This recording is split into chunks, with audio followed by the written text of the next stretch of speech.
vatan şirin cananı varat, damarda kaynayan kananı varat. Vatan din kadimi dini Türkmenun, diri vatan madam sana vadat. Türkmen vatan bilindirdir diri, şu vatana eylem damı vadat. 5 yıl, 10 yıl, 100 yıl beri hasrı doğadır aydımı tabat.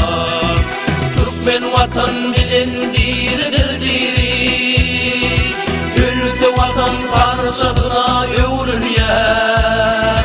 Vatan Türkmenlerin kalbinin nuru, oylun yarın vatan nereden başlanıyor. Vatan bu din giyecek kirpigin çalman, kirpigin takip yerinden başlanıyor. Dağda minarada şanını Allah, sıtyanadan keflerinden başlanıyor. Başlanıyor peygamber sanıp atatın, Oğuz Han'ın 6 gerçek oğlundan. Başlanıyor dünya deyip ulu vatanım, atarman çaparman hunlan kovmundan.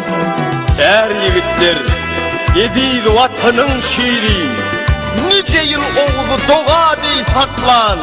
Şer Türkmen vatanın algırı şiiri, 5 günlükten kurtuğunda yer tapman. Vatan deyip geçmişten hem gelecekten, atmandan keremli yerden başlanıyor. Vatan ata çıkan Yavuz gerçekten, toğulunup düşen terden başlanıyor. Rağının dövedinden başlanıyor, dağdan akan köveşinden başlanıyor. Kırık nepkenle yalını tığırın koyun, çıgalıver köveşinden başlanıyor. Vatan Türkmen namusından başlanıyor, Köroğlu'nun namusından başlanıyor.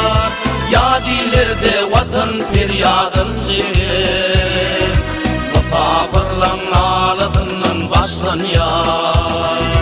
Vatan kazamımdan tılla girvimden, parlak durun baydağımdan başlanıyor. Varaslı bir taraf deyip yurdumda, tutulyan toy bayramımdan başlanıyor. Dinle vatan öğretir minnetli, olur dua ederdi de şükürlü. Vatan Türkmenlerin mukaddetli, yine Allah vardır birinin yok orada. Türkmen vatan bilindirdir diri.